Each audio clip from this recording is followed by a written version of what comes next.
أعوذ بالله من الشيطان الرجيم. بسم الله الرحمن الرحيم.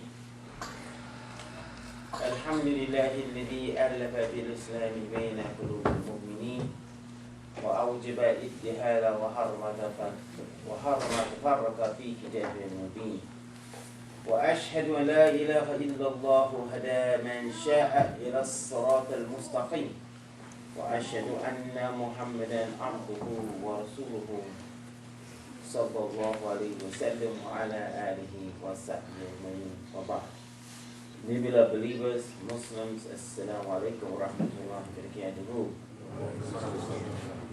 Praise be to Allah, the Almighty, who has united the hearts of the believers with the religion of Islam and has obligated us to remain united and not to become separated in His book, that is Quran Kareem. I witness that there is nothing worthy of worship except Allah, who guides to His straight way whom He pleases. And I witness that Muhammad is His servant and His messenger. The prayers and peace be upon Muhammad, upon his family, and upon us, the Muslims. For those of you who I haven't seen in a while, I'd like to wish you the greetings of Assalamu alaikum and also Eid Mubarak. Eid Mubarak. This is another great year for us, for Ramadan, and a great Eid. And I want to mention something to you that is important for us to remember, especially in this technological computer age. You know, when you have done your typing on the computer, and then you've gone and made your corrections and made your adjustments, just before you close out that program on that computer, the computer asks you a question. Do you want to save your changes? And if you push yes, every change you made is saved. So Ramadan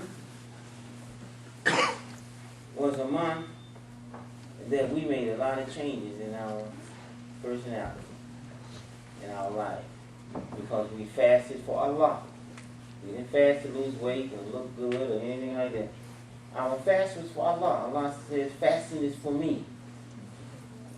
And a lot of behaviors that we had before Ramadan, we curbed them. We made adjustments. We were more polite. Better language. We didn't use foul language. And, we did more prayers. Extra prayers. And more prayers. Begging God to make us right for Him. We read Quran. More Quran than we had read all year. We read Quran. And many of us, alhamdulillah, Allah bless us to complete the whole book during the month of Ramadan.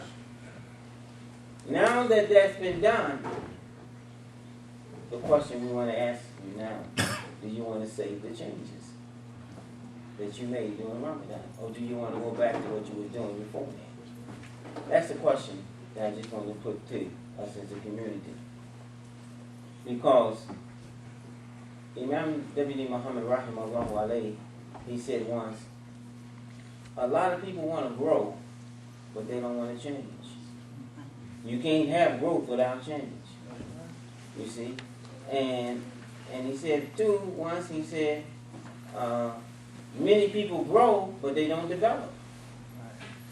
They look grown. You have somebody 40 years old, look like a grown man, but underdeveloped.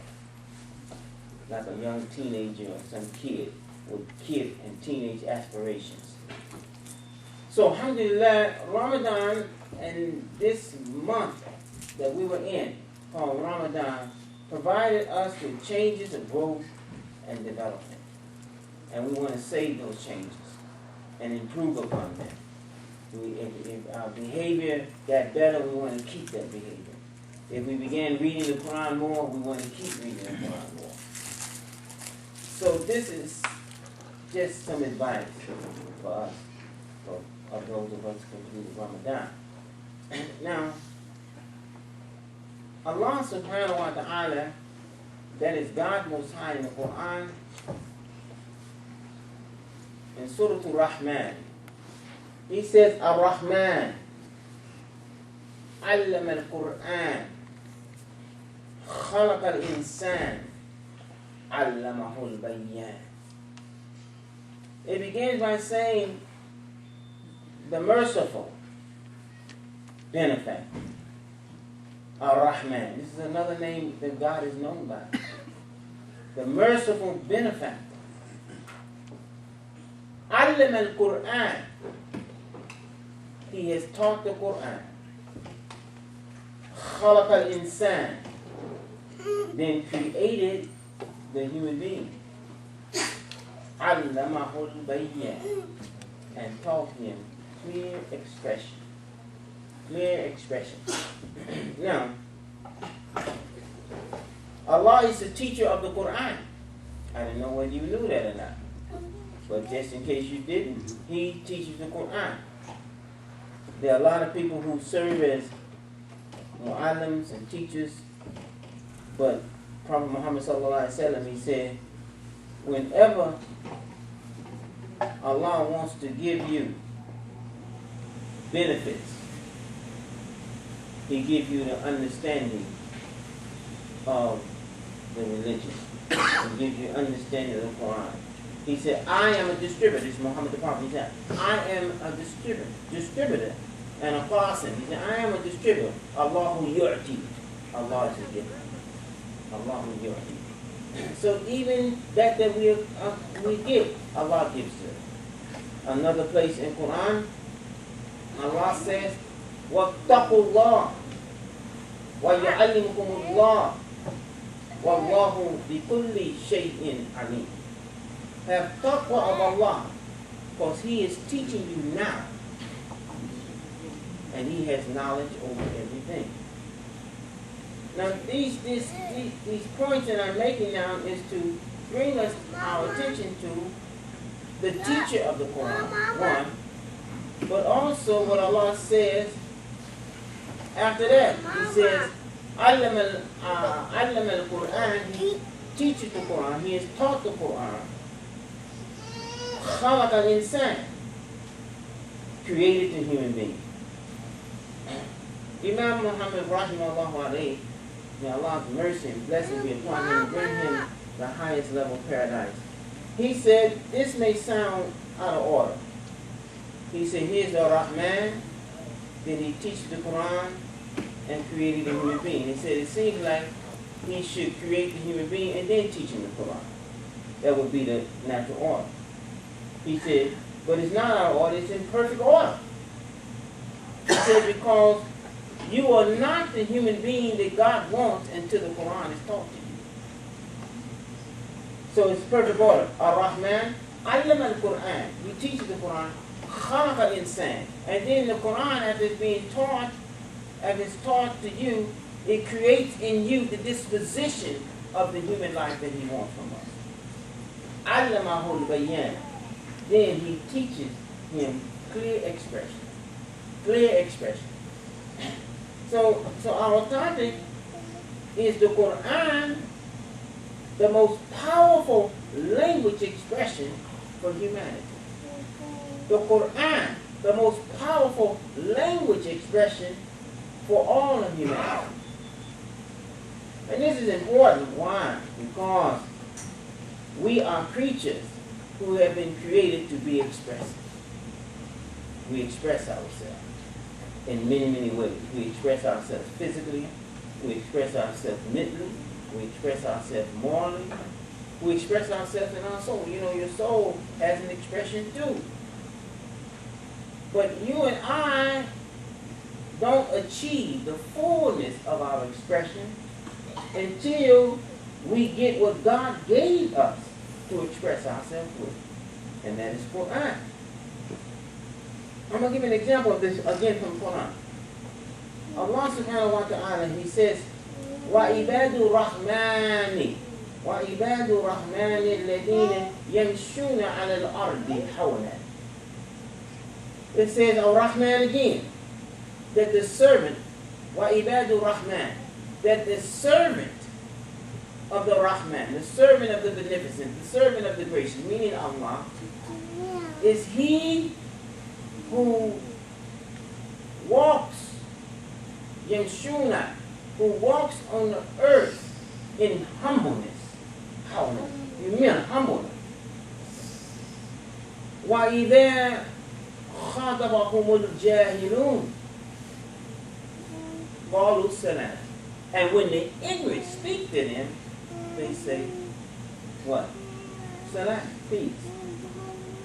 It's a beautiful, beautiful ayat in the Quran, expressing the nature of peace, the object of peace. That Allah loves peace so much that the expression of peace is given to us when we greet each other. Not what's up, how you doing, yo man. Oh yeah, what's up? That's not our expression, though it's taken over. You know, our expression is Assalamu alaikum. Assalamu alaikum wa rahmatullahi. Assalamu alaikum wa rahmatullahi wa barakatuhu. All of those are our expressions. But it all begins with what? Peace. Allah has created the whole universe with peace, and his attribute is As-Salam, the peaceful, the source of peace, the originator of peace. So everything in creation succumbs or follows this peace. So much so that even when an ignorant person speaks to you, don't argue with him with his ignorance. Say salam. Peace. Powerful, powerful expression. That's from the Quran. So, the Quran itself then guides us to our nature, which is a nature of peace.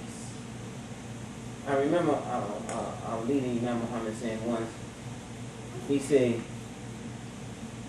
even the person who's disturbed in his mind, he wants peace. You walk into a room, a lot of noise going, let's be quiet. Let's quiet. I got to think. Why you got to be quiet? Because I need peace to do what? Think. What I need to think for? So I can express what I want to say more clearly. And he gave him a clear expression. With what? Peace. So don't take this dua that we say, Assalamu alaikum, because it's really a dua. Assalamu alaikum, the peace that only Allah can give. Like every time we greet each other, Assalamu alaikum. Assalamu alaikum. Now it becomes so habitual, don't mean nothing. You be sitting there arguing, fighting. Assalamu alaikum, brother. Go off, still mad. Didn't even mean what you said. Peace be with you. Just said, just say it, just get out of my face. Just say get out of my face. Don't get angry. Just say get out of my face. But this expression of peace is the expression of the nature that we've been created in. And the most powerful expression for us as human beings is the expression of the Quran. And who taught the Quran? Allah. He taught the Quran, and he also teaches expression. Clear expression. Now, the most important thing that Allah has created for us, the Muslims, as human beings, for human expression, is our souls. Our souls. يا أيها الناس اتقوا ربكم الذي خلقكم من نفس واحدة. All humanity, speaking of all human beings, have taqwa of Allah, خلقكم من نفس واحدة, who created you from one soul. One soul. Please pay attention to this. That the nature and the language of the soul is unity. That's its nature, that's its language, and when it speaks to another soul with that language, it speaks unity. The soul does. How many have heard the old term say, man, I found